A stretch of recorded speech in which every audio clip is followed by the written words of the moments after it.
joining us. I know we have colleagues. Welcome everyone as you're joining. We have colleagues. I've just been in another session with the Challengers Committee, and I know they're leaving that session to come into this. They're leaving early to get into this one. So that's lovely. See Rada there. Some names of people that I recognise. Thank you so much for joining us. We're just going to start in a minute and just allow for people to join us and settle down for this wonderful book club session. It's great to see people from all across the world coming and to listen to Barbara's and our early career nurses reflections, stories, and an opportunity for you wider audience to take part with questions at the end. Also, mindful that this is just part one of a two-part Global Book Club, and this is World Book Day today. So no better accolade than having Dr. Barbara Stilwell with us, and such an important book talking about global health and nursing, you know, the topic that is on everyone's lips at the moment as we're about to get the results or the launch of the State of the World's Nursing report. And there's great history with Barbara and the State of the World's Nursing first report and her work as the Chief Executive of the Nursing Now Global campaign.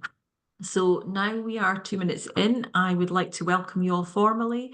My name is Aisha Holloway. I'm Professor of Nursing Studies at the University of Edinburgh, and I am also Programme Director for Nursing Now Challenge. We run our Global Book Club regularly through the year, and hopefully it's an opportunity for lots of different people to engage who perhaps don't usually engage or who are regular engagers. It's part of an opportunity that we feel necessary to hear from authors either involved with nursing or not, but whose book and writing and effort to write that book have got great and significant implications for us as nurses. So I would love to welcome Dr. Barbara Stilwell. We have 4 of our early career nurses here today. They will introduce themselves. They are covering 4 elements of the book: the preface, Chapter 2, Planetary Health, Chapter 4, Global Emergencies, and Chapter 8, Gender. But I just want to say a few more words about Barbara. I'm sure most of you have heard of Barbara and been engaged with her. She's a nurse, health visitor, and primary care family nurse practitioner with a decades-long interest in public health and in supporting health worker performance through a range of education and practice initiatives. She's worked for the World Health Organization and for non-profit organizations as a technical specialist in workforce development and education. She has lived in Switzerland, the USA, as well as countries in sub-Saharan Africa and the Eastern Mediterranean, so truly global. Barbara returned to the UK in 2018 to lead the global advocacy campaign Nursing Now, the largest campaign that we've ever seen globally. From 2018 through the challenges of the pandemic until it ended hugely successfully in 2021, and we are seeing the legacy of that continue.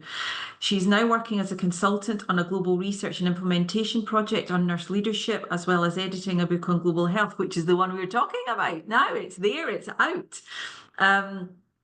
In the UK, Barbara Stilwell is best known, which I know her as a UK nurse, for introducing nurse practitioner programme and role. She's a fellow of the Royal College of Nursing and of the American Academy of Nursing.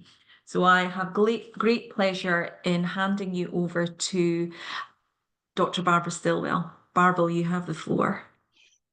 Thank you so much, Aisha. That was such a kind introduction. Thank you. And hello to everybody. There's some familiar names I see here, including one of my very first nurse practitioner students.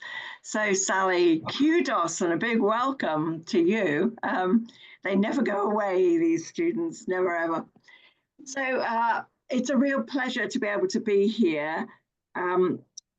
And I've just been given the floor for a few minutes just to sort of introduce the book and to talk a bit about how it came into being. And as Aisha mentioned, from looking at my brief CV. This book has been a long time in creation. In fact, I've got a mate who's in publishing who said it's the longest gestation in living memory.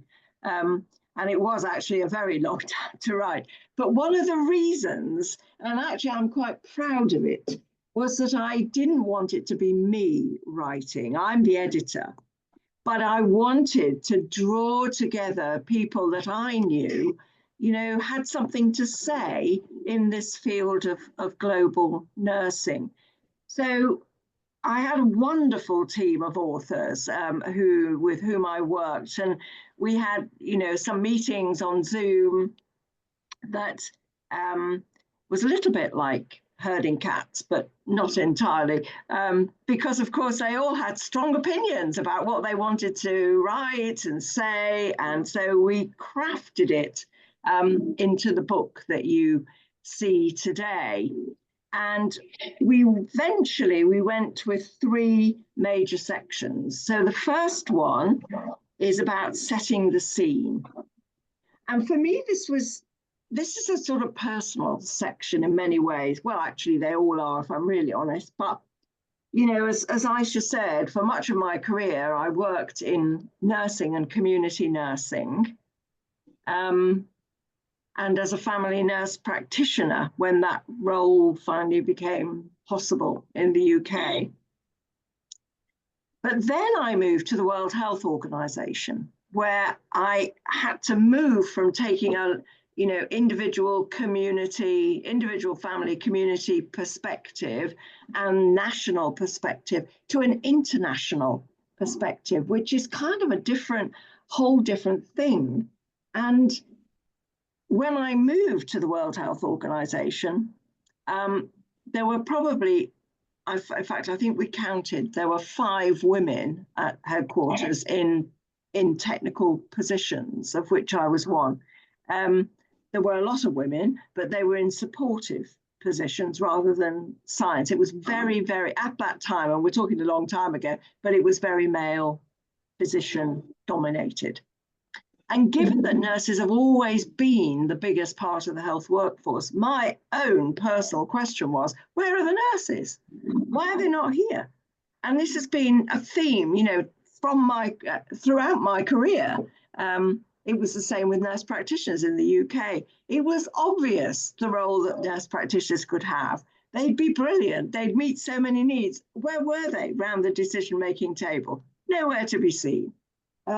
So this has been a passion of mine. It's how do you get nurses to look at that big picture, whether it's the world or your own national picture? How do you get nurses to see the relevance of what they're looking at? And so that has really driven my passion to get this book actually finished. And there were days when I thought, oh, it'll never be finished. But, you know, it is finished and it's out there. So the first section is about setting the scene, which is about global health goals, the Sustainable Development Goals, which I hope you've all heard of. And I got, you know, Diana Mason and Billy Rosa wrote that chapter, and they're both very experienced and wonderful and knowing about those Sustainable Development Goals. And they talk about local to global, global to local, you know, that old word, global. And that's so important, thinking about what am I doing in my own practice that could be relevant globally. So that first chapter gets us off to a great start. And we then go through globalization, which nurses hardly ever think about. And that's all about, I mean, it's so relevant at the moment. You know, if you look at the news any day, what's happening in the world is really going to impact what we do, but mostly it's going to impact what our anxious clients and patients are saying to us, and how we can talk about that. So it moves through that. It moves through planetary health, never been more important than it is now, and also global emergencies. And then we have a whole chapter on what happened in COVID-19 and the workforce issues that came out of that. So that sets the scene for the next 2 sections. The next one is on the global role and identity of nurses. And for me, that was really critical too, because one of the questions that always came into my head, working in many countries, was what are the golden threads of nursing that run through all of the nursing workforces, wherever they are? And I always used to think when I did a country visit, my first question, of course, the Ministry of Health was, do you have a chief nurse? And of course, at that time, very often, the answer was never heard of them, definitely haven't. Or if I have got one, I don't invite her to any meetings because she might say something dangerous. So, getting that, having a think about what do nurses contribute and what is the golden thread, I think has always been very important. And then the final section is on nursing finding a global voice. How do we bridge that individual to policy gap?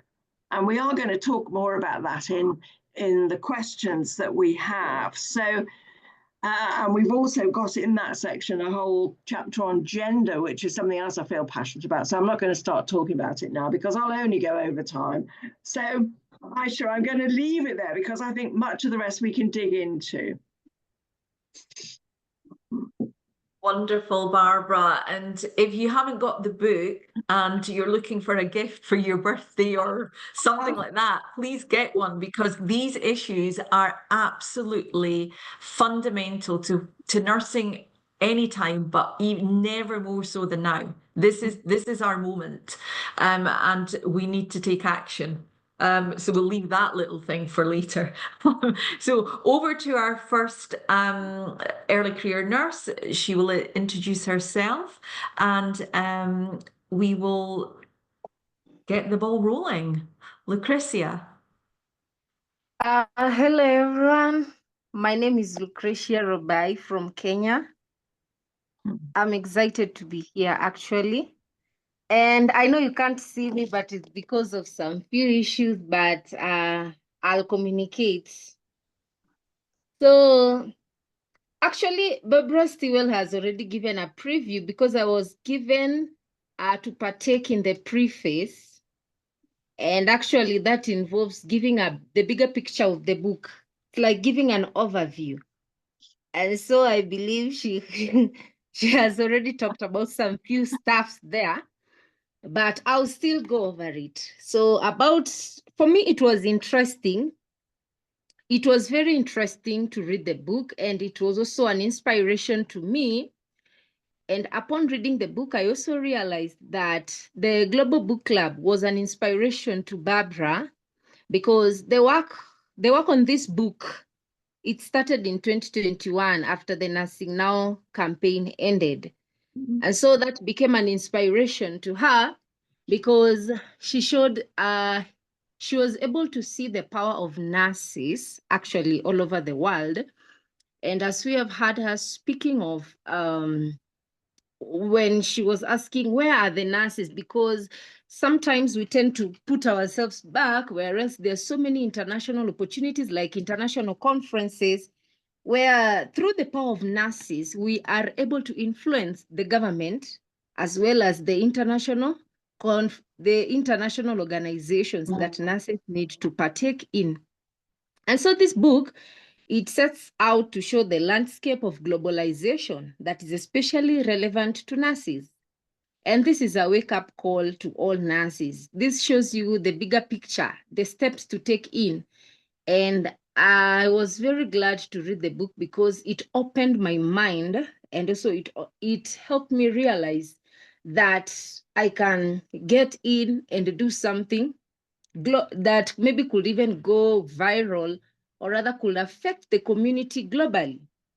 And so part of the preview is that as I was reading the preface, we realized that a lot is changing in the world. A lot. There's a lot of changes in the world. And you and I can bear each other witness that already most people have forgotten about coronavirus. And right now, we are dealing, it was a pandemic, a very, very great pandemic. And most of the nurses were affected. So therefore, right now, most people have forgotten about it. And now what you are dealing with is, we currently have war in Ukraine.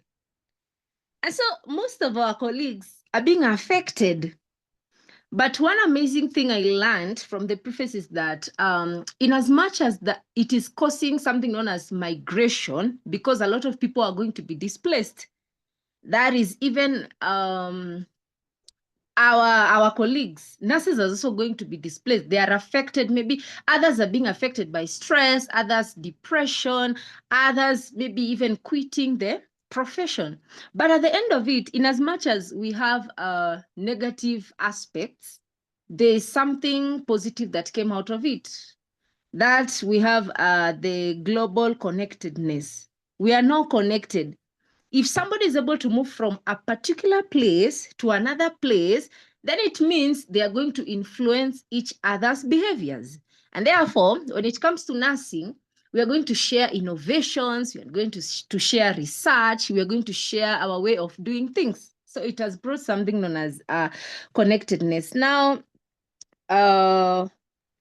Lucretia, the do you have, yes, your questions for Barbara would be great. okay. I know, One of I the know you've questions. thought of them. I know you've been very thoughtful with them. Okay, one of the questions I had actually is, can nurses what are ways in which the nurses can become adaptable? Not that one. Okay, I had two. Do you think nurses should be creative? And what are ways that nurses can be creative in relation to the fact that the world is changing? And so we have to be adaptable and responsive to the changes that are there. What are some ways in which nurses can be creative? Well, thank you so much, Lucretia, for your question and for your thoughtful introduction to the preface. That it's really good to hear. Nurses being creative. One of the things that I discovered about nurses during the Nursing Now campaign is exactly how creative nurses are already. And looking back at the history of nursing in my lifetime, let's say, I can think of, lots of innovations that nurses have introduced, which are very creative. For example, introducing pets into, wards, ICUs and wards to calm down people, making them feel better. And in elderly care homes, they can pet dogs or cats, and it really helps them. It calms them down, makes them feel better. And there are days, before I started nursing, but there are days that would have been such a bad thing. It would have been seen as really awful. But it's come about because nurses have thought creatively about what comforts people. It's about comfort. And I think in our changing world, which is so incredibly awful, really, at the moment, at this precise moment, it's impossible to deal with them all. But I do think what we bring as nurses is our humanity and our ability to say to the people we're caring for, what brings you joy?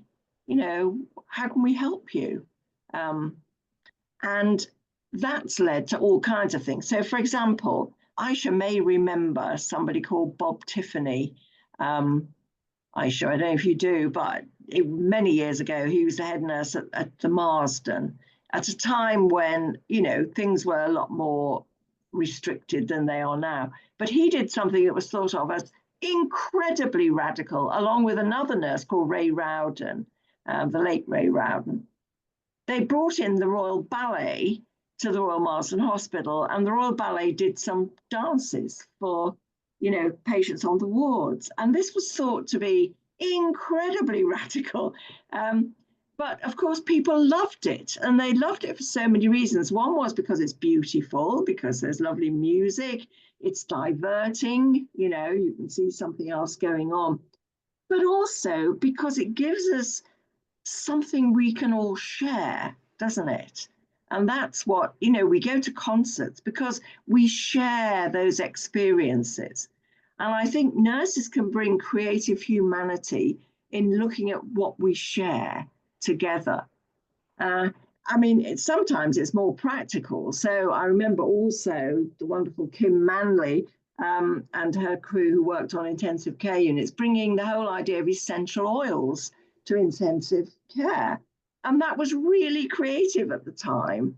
But, you know, it doesn't have to be the incredibly complex things. But if you think about planetary health, how about bringing a garden to your health facility? Maybe including some of the people who use your health facility and keeping it and planting it and, you know, growing food from it. These are the small things. So I think this is where the idea of be the leader you can be today comes in. Be the leader you can be today. It doesn't have to change the world, but adopting something that brings together people in their common humanity can be a game changer.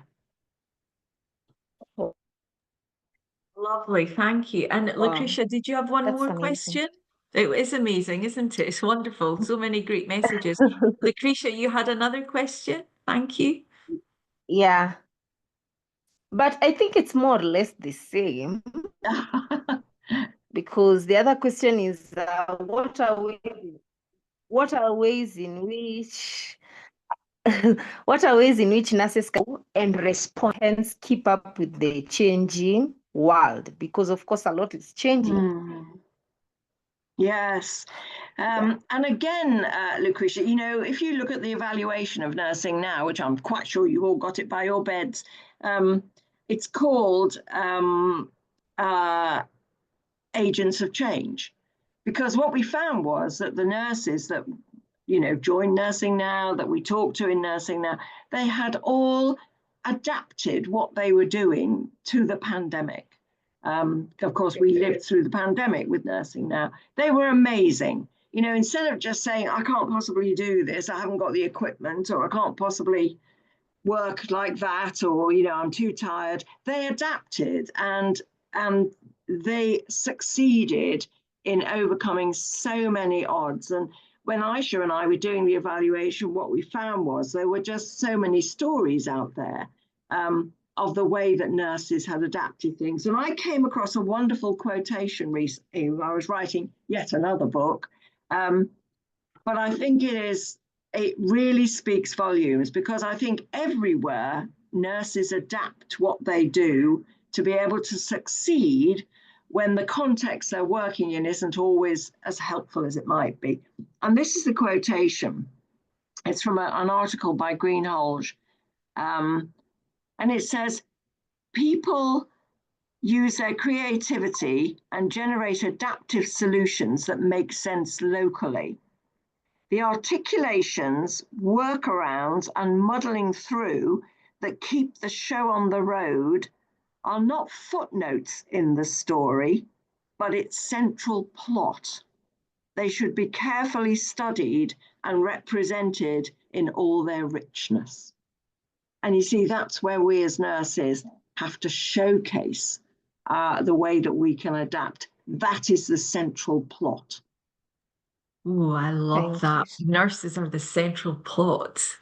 Great questions, Lucretia, and great answers. I mean, we could talk about all of these, but I'm mindful that we've got Roger next. So, Roger, and we have got the second book club April the 18th. So join us because we can catch up on some of these. Roger, over to you. Hello. Thank you for your amazing insight, Barbara. It's amazing to having you here. And for the time that I am to talk, or most asked to you, is about planetary health. And as I was seeing the chapters of the book, many things came across my mind, such as the pandemic, the floods in Spain in the last month, the snow in the Sahara, and also the fires near in United States. So this is a thing that is pressing the wall, no? It's a pushing thing. And also a great subject that was in the book, that's about talking about kinsetricity. I don't think if I said correctly the word, but I think that it's remembering that we are part of the world, no? And our health is the health of the planet, and we are part of it, and we are not apart. No? Sorry, I didn't introduce myself. Sorry, I'm No, it's a little fine. bit nervous. No, it's fine, Roger. I'm Roger. I'm from Spain. I'm also a nurse. I'm currently specializing in family and community health, and I'm doing a kind of internship in Asturias. And right now, I'm doing an internship in the Spanish Ministry of Health, learning from promotion and health in the prevention. So I was also involved in Youth for Health Network, and moreover with other associationism organization. With this background and thinking about the planetary health, uh, and also you were a family and community practitioner, you said, Barbara, yourself. Yeah. And in this part, we are also and constantly looking for a change and a purpose and a perspective on the person, no, and a change on the people and the community. So one question that I would like to ask you about this is, in the constant world where we have many information and sometimes it's difficult to catch up, no, and also thinking about the model of information, motivational behavioral skills that was talked about Fisher, no, where motivation is the angular point, no, of the behavioral changes, cognitive changes. I'd like to know how could you be and how could we drive the motivation and the change of the thought in the society, no, about thinking in the letting the spark of oneself about this topic, no. I myself, Yeah. I introduced in Planetary Health Alliance, and I would like to know how can we tackle these kind of things to develop consciousness in the people. Thank you so much, Roger. Very, very thoughtful questions. And I really admire your linguistic skills. I wish I could go on and speak in another language like you do. So thanks so much for both reading the book, which is not in your language, and also speaking to us. Yes, so you ask a really fascinating question, which really deserves an hour's answer on its own. What it made me think about was the differences between information, knowledge, and wisdom, and how we conceptualize that with the information that we have. And I think one of the challenges is that there is so much information out there, isn't there, at the moment? And what we forget, I think, is that information isn't the same as knowledge. It's just information. And so what often happens, I think, is that we can almost dismiss it. You know, we can almost, because it's like the news, isn't it? If you listen to the news too much, you'll be absolutely in despair.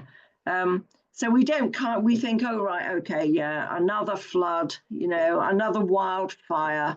And that's one of the reasons that this chapter on planetary health is in there, because it's now, I mean, many years too late, but it is now beginning to be a special interest for nurses.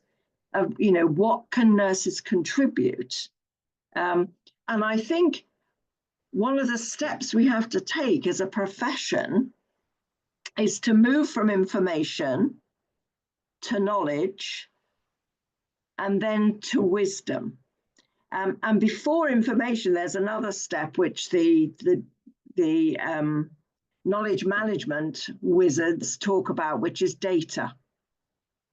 So we can look at the data, but we then need to turn that data into something that we can use. So the data tells us that, you know, the planet is hotter than it's ever been. So what?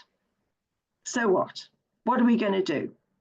And that's when I think we can then motivate our colleagues to do something else. For example, to look at what are they doing in the setting they're in to contribute to planetary health. So is it something to do with waste disposal? Hospitals generate probably more waste than almost anything else, any other industry. What are we doing to make quite sure that waste is properly disposed of?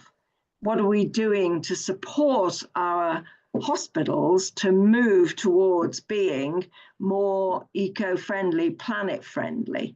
And in the chapter, there's quite a lot about, the things that you can do. What about joining one of the organizations that link nurses and planetary health, which will come up with ideas, meetings, conferences, ways of disseminating that information? So simply introduce, this was my goal really, when student nurses and even, master's nurses are learning about what they learn about to do with nursing, planetary health should be in there. And I think one of the things we can do is go and look at the courses that are offered. Where is it? Where is planetary health? And that is step number one, isn't it? And as I said before, it's a simple step. It's really simple. And we think, oh, yeah, right, it's really easy. But how many of us have done it? I've got absolutely no idea how many courses in England offer planetary health as a module. So it's, we need to start somewhere, and that's where we need to start. Interestingly, at least it was interesting to me, when I was thinking about this, I remembered it was a poet called T.S. Eliot who posited this thing, and what he said in his poetry was, where is the wisdom we've lost in knowledge? Where is the knowledge we've lost in the information? And that's quite interesting. Where is the wisdom we've lost in knowledge? Where is the knowledge we've lost in information? But the most interesting thing to me was that he said that in 1934. 1934, it's nearly 100 years ago, and we're still talking about it. So we have some way to go on this, Roger. It's a great question. Roger, thank you so much. And it's a shame because Angelique Convletti was on the call. She's a nurse based in New York recently. She did her master's with me in Edinburgh, and her dissertation was on planetary health in the curriculum for nurses. And she's had to go and work for her shift, but she's going to watch the recording. So Roger, maybe you and Angelique could hook up together. Yeah. And Anne Kurth is the nurse who has been leading that crusade. And I know that Yale are really pushing ahead with planetary health for anybody there. But Angelique's an early career nurse who's really interested in that, as there are many others, but not enough. Yes. Great Janet points, Roden. Barbara. Janet Roden's another one. Yeah, she was an author on the chapter. Yeah. And But Therese Lewis. I love what you're saying. Like, come on, let's go and find out. Let's get ourselves, that's the action, isn't it? Enough talking. Great question, Roger. Moving swiftly on to Mohammed. Mohammed, wonderful to see you here. Next question for Barbara, who's doing a sterling job in giving us really insightful comments back. And then we'll get to the wider Q&A. Mohammed, over to you. Well, thank you so much, Professor. And good afternoon, everybody, and good evening for all of us who are joining us today. So thank you for giving me the opportunity today. I will introduce myself. My name is Muhammad Mudbir. I'm originally from Sudan. I'm graduated as a community health nurse back 5 years ago. Then I had the opportunity to work in nurses, in emergency nursing. And after that, I had the opportunity to explore wide sector of humanitarian sector and public health sector as Federal Minister of Health of Sudan and Medecins Sans Frontieres France. Currently, I'm based in Umeå, northern Sweden. I'm doing my master's degree in public health at Umeå University. Interesting. So it's my pleasure to be with you today. So, Dr. Pavla, what a nice piece of work that you have written so far. And we have went through the book, particularly chapter 4, which is focusing about responding to the global emergencies, what has the role of nurses been, and what can it be in the future? So that was quite interesting chapters that I have read so far. I like the way that you have started the chapter, highlighting the historical way of Florence Nightingale and how she has put in the early stage of emergency nurses back in the Solomon War. So I have two questions for you. Question one is like, as you know, like we have nurses' role as evolving through the emergencies from time, and in 21st century, we had like the biggest emergency, like the COVID-19 pandemic. So and during COVID-19 pandemic shows like a real example of how nurses working in challenging situation, from shortage of PPE, poor work environment, and it was like a clear model for all of nurses how they could excel and do their work in the critical time. So my question is, what do you think we can do as nurses, policymakers, and public health professionals to better prepare for future pandemic, taking into consideration that pandemic like emergencies is not going to stop between a day, and we are like evolving every time. So what we can do as nurses, public health practitioners, and policymakers to be prepared for future pandemics. So that would be my first question. Thank you so much, Mohammed. A great question again. And, you know, you've picked on a really important topic, it's how do we learn from experience? And one of the things I learned in editing that chapter and working with my colleagues on it was really how nurses, without being acknowledged for doing this, but they join the dots.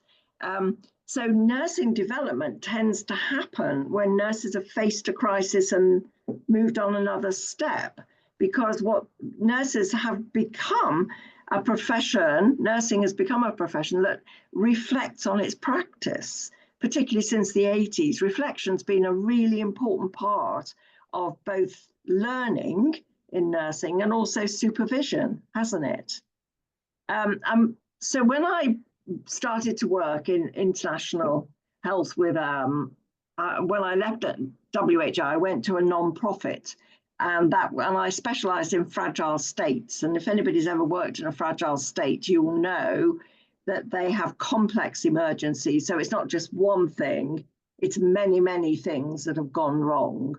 So sometimes war, sometimes natural disaster, but then often if it's a low income place, they haven't got a good response, you know, so they have to figure out how to do that, and budget, drugs. I mean, it's a many-faceted, often a many-faceted emergency. And one of the things I learned in trying to pull together a way of responding to that was really from nursing, but I also picked it up in the military. I mean, not that I was in the military, but some of my colleagues had trained in the military as nurses.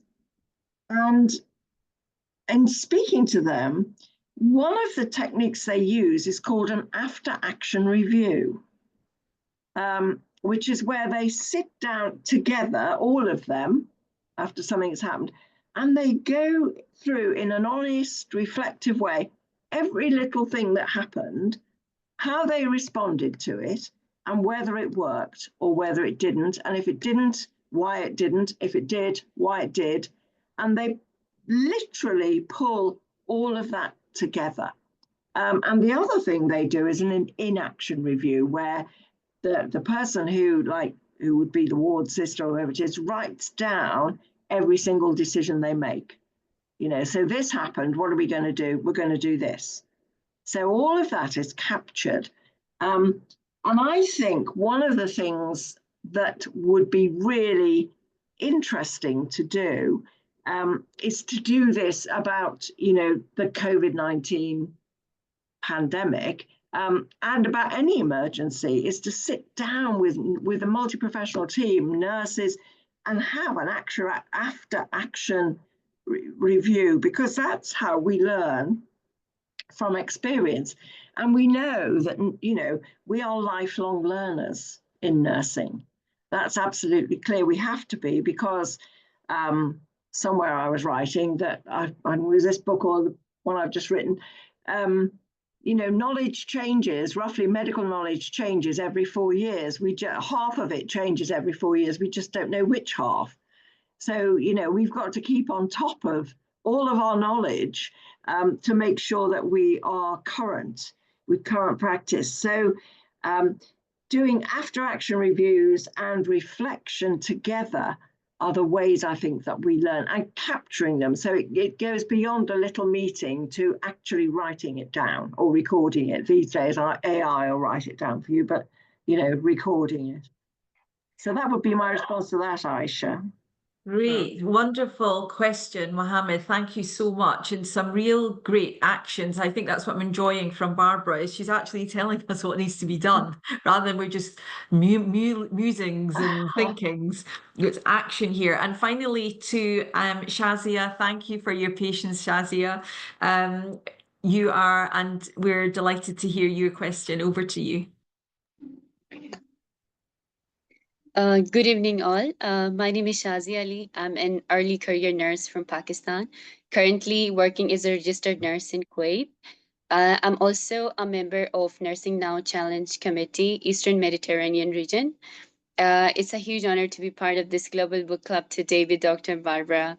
And her work is truly fascinating.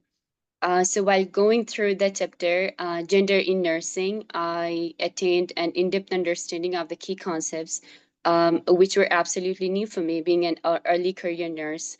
So from getting to know the basic concepts of gender to diving into the discriminatory gender dynamics like glass escalator effect, glass ceiling effect, patriarchal dividends, hegemonic masculinity, just to name a few. And I would say it's a must to read book for all. So coming to the question part, I have 2 questions. If times allow, I'll ask both. And if not, then I'll go with my first question. So Dr. Barbara, despite the advancing nursing profession in research, education, and leadership, nurses still face stereotypes that are deeply rooted in our society. For example, nursing being a feminine profession, which at times, you know, make it vulnerable to discrimination, biases, and harassment. Can gender equality in nursing would help us attain a power shift in the healthcare sector, making sure that we have people at the policy table with strong, you know, gender analytical skills, or sustaining the same high female nursing workforce while working on their leadership skills is going to you know, help us in the future in the nursing profession. Thank you. Thank you so much, Shazia. There's a very carefully thought out question with so much in it. Really a wonderful. Thank you so much.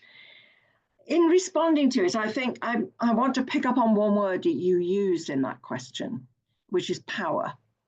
And as you'll know, if having read the chapter, power is something I think that in nursing we don't pay enough attention to. And particularly, where does our power come from as nurses? And what I believe now, having done the Nursing Now campaign, and what maybe you're finding in the Nursing Now Challenge, I would imagine, is that we have power together.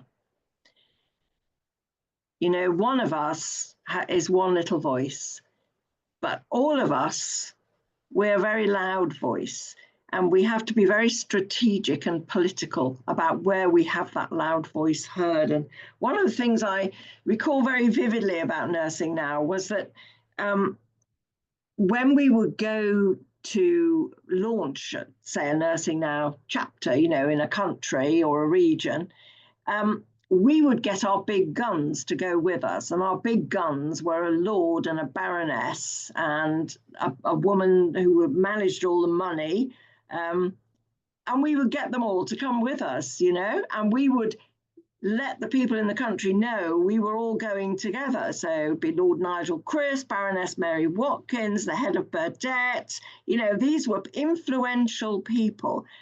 And we were very strategic about that, very strategic, because what that did was it allowed the people in the country to go to their Minister of Health and say, we've got a Lord coming and a Baroness.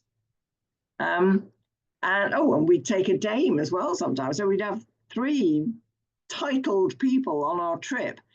But what that did was it made the Minister of Health sit up and say, oh, well, maybe I should go to this then. And they would turn up, and then we would discover, surprise, surprise, the Minister of Health's sister was a nurse. Who knew? Definitely nobody until this moment. You know, so suddenly nursing is on the agenda. And that's because we've powered together to make this happen. And so I think we need to be utterly shameless in changing this power shift. Strategic. So is there a famous soccer player in your country whose sister or wife is a nurse or a midwife? Get to know them. It's utterly shameless, but this is how the public will change the way they think about nursing. And it won't any longer be thought of as a dirty profession, which I know it is in some places, or a lower status profession because only women do it, and only, you know, men do powerful things, women do things that are less powerful. But this is how we change it. We have to be strategic. And, you know, we have to be strategic in who we invite to our conferences, in how we relate to the media. What's the story we're telling the media? And in the survey that we did for Nursing Now, what we found was, it was a survey on gender and leadership, a global one, was that many nurses, female nurses, but actually all nurses, said they felt anxious speaking in a room full of people. We have to change that. We have to. If we are going to change the way people look at nursing, we have to bring in actors to teach us how to speak, to stand on a stage, to project, to be the person we are. And we have to be absolutely strategic in the way that we do that. And that's a tough answer, really. I know it is. But I've reached a stage in my life where I realized that, you know, we're still going to be talking about, you will be, I'll be dead, but you'll all be talking about this in 20 years' time, because we won't have changed anything. So to change demands the strategy. Brilliant, lovely. And I've just popped in this chat, Barbara, the report, Investing in the Power of Nurse Leadership, What Will It Take? Fabulous. IntraHealth and Johnson & Johnson. I mean, that report is fantastic. It is timeless because it's one of the biggest reports that's ever been done. It's heavily researched, evidence-based. Please read it. It's still very relevant now. Okay, so we've come to the end of that. That was like a rapid kind of overview of everything. And I've written lots of words down: humanity, power, strategic, political, debriefing, adaptability, nurses being central to the plot. It's all there. So thank you so much, first of all, to our wonderful 4 early career nurses who engaged with the book, brought some questions. I know they have some others, but it would be lovely to hear from, we have got a huge audience today, so please can you put your hand up or your questions in the chat. I'm not sure, we've got 10 minutes left, but remember we have the second as part of this book club. So I'm sorry if I miss you, but I'm seeing a hand up from Catherine Mayna. Catherine, do you have a quick question for Barbara that you can share with us? Thank you so much. Maybe introduce who you are and where you are. Thank you so much. Thank you so much, Ms. Stilwell, for your wonderful presentation. I'm Catherine Mayna, and I am a recipient of a very wonderful scholarship from the Badet Nursing Trust. I am at King's College pursuing my master's in clinical nursing. Yes, Aisha. And I'm a nurse from Kenya. So I've been in the UK for close to 6 years now. So I'm very happy to be here. And I'm also a challenger with, I recently moved to the Europe section because I was in the African one. So thank you so much for that presentation. Now I will shoot my shot right here in front of everyone. Miss Barbara, how does one get to be where you are?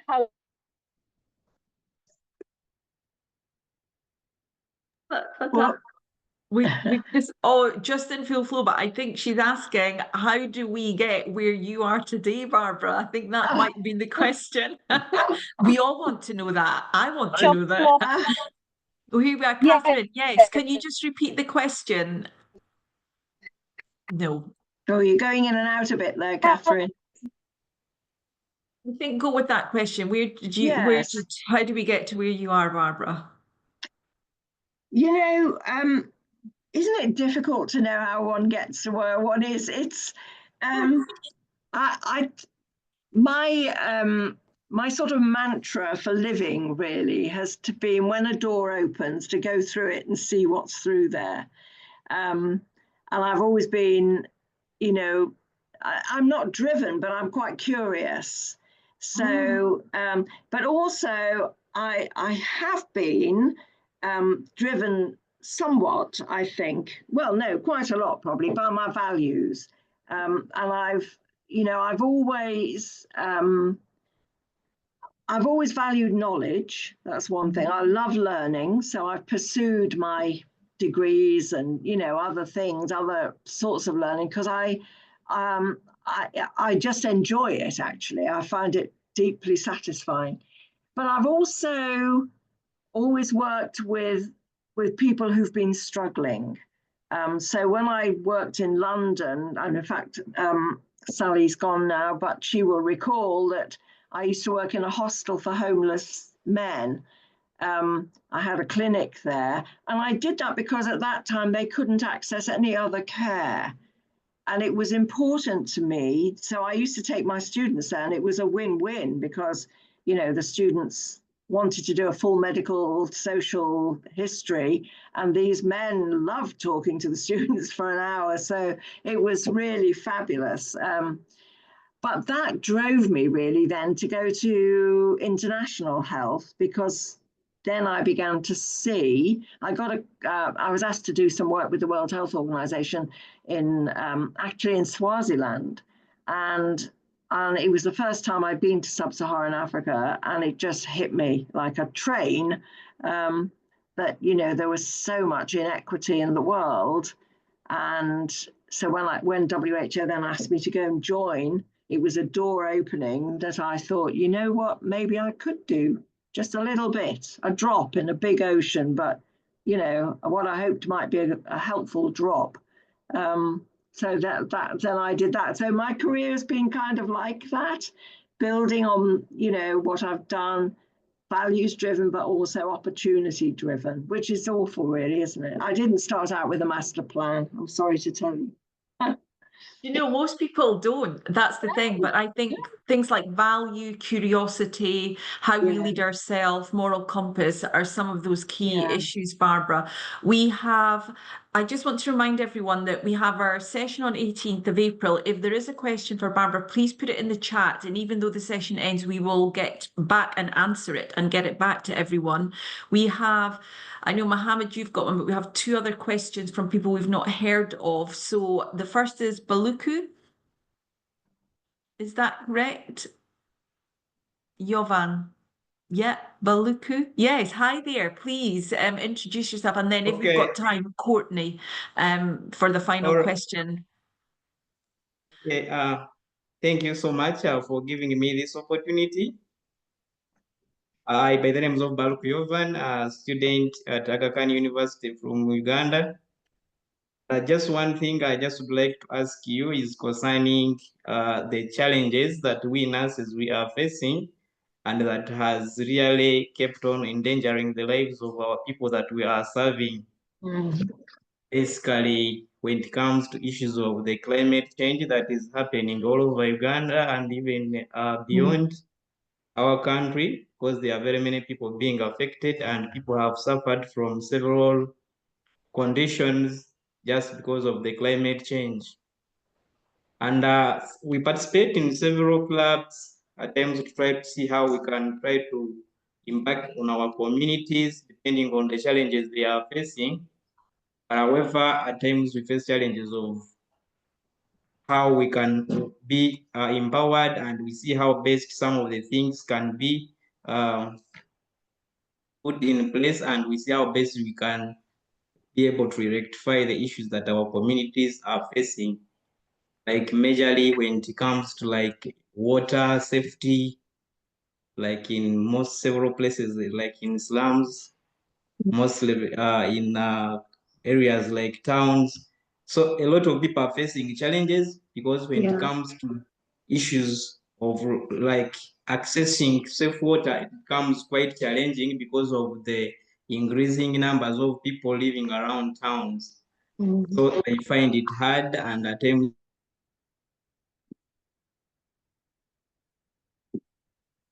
some You're breaking up a bit, Baluku.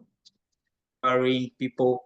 So I don't know how best we can also be able to come on board as nurses and we impact such communities with limited fundings that we may be able to be getting, because we realize at times one will require to use their own little money that they have, make sure that at least they have some transport, reach out to such communities to do health education talks. So I don't know how best such can be done, and how best some of us nurses can be empowered to make sure that at least we deliver our best to those communities that are affected. Thank you. Thank you, Thank you. Baluku. Do you want me to go ahead, Aisha? Yes, Yeah. please. Yes, please. Final question, I think. And Courtney, we'll yes. take your question. We'll sort Next that one out. time. Yeah, I've been looking at it, Courtney. So talk about it you. next time. Thank you. But yeah, important, very important question, Baluku. And I mean, in some ways, I think there are many, many answers to this, but I will say that I think there are two things I would focus on. One is that you and nurses in the community are the bridges to policymakers and to other professionals, because you're in touch with the community, you hear them, and you can also talk with them. So that's a really important bridge to take information from one place to another. You know, to have the stories that are really happening on the ground and to make the links with policies, politics, and the data that's available. And from that, to create the knowledge that people need to make changes. So I think we can't underestimate the importance of nurses as the sort of the bridge keepers, as it were, the people who hold the toll gate, you know, to crossing that bridge from community to policy. That's a really important role. And the second thing I would say is develop strategic partnerships. Look for the NGOs that are working in water safety. Can the Nursing Association partner with them on some sort of initiative, you know, that is maybe with other people too on water safety, or on, for example, malaria, you know, the spread of malaria and changing of climate is important. Are there organizations that are focusing on that? How can you partner with them? And what is the nursing response to some of those changing things? How are you partnering with the media on getting the message out about what you are doing and the contribution nurses can make? So strategic partnerships, and never underestimate the bridge. The bridge is important. Aisha, I better leave it there because you've only got 2 minutes. Thank you so much. I mean, some fantastic messages there that I would absolutely agree with. And we saw the success of those in the Nursing Now campaign, that it was about collaboration, it was about joining together, it was being strategic, and it was about doing all of those things. And if you haven't read it, we can probably share it. But that report, which Barbara very much helped write, because I was a bit poorly at the time. That report really does tell the story of what happened there. And it's really a story that mustn't be forgotten, because we haven't seen anything like it since. Although we have Nursing Now Challenge, we're taking that learning, but the scale of Nursing Now was significant. And those really great lessons that we learned of something that kind of developed and kind of had a heartbeat of its own, really, but there were some really key things that I think we can all still learn from. And one of those was the message that Barbara has talked about, was working together. One voice will not do it. Collaboration. There's no point in lots of people doing the same thing, but all doing it in a silo. So wonderful conversation today. Thank you again, absolutely, to Dr. Barbara Stilwell. I think a round of applause, even though, or love, or emojis, or whatever you call those things that float about there. You know, thank you to also our fantastic questions from our early career nurses. Very inspirational, really interesting. Please join us, and you can actually access this as a recording on, it will be available shortly on the Nursing Now YouTube page. Please get in touch if there were any questions. Please join us if you haven't already joined us. Join, we are in 161 countries now, Nursing Now Challenge. 220,000 people. So, I mean, this is a growing global community. We want to work with everyone else. We want to share. This global book club has just been joyful. Big audience today, and looking forward to the next one on April the 18th. Have a wonderful day. Barbara, thank you so much. It's been joyful. Have a good day, everyone, and thank you for listening and taking part. And please keep putting your lovely comments in the chat there. Lots of love there for Barbara and all the things you shared with us. Super. Thank you so much, everyone. Enjoy, Barbara. Thank you. Wonderful. Thank you for having Shazia, me. Mohammed, Bye. Roger. Yeah. Bye-bye. Thank you. Bye. Lucretia, thank you so much. Thank you. Bye. Bye. Bye. Take care. Bye.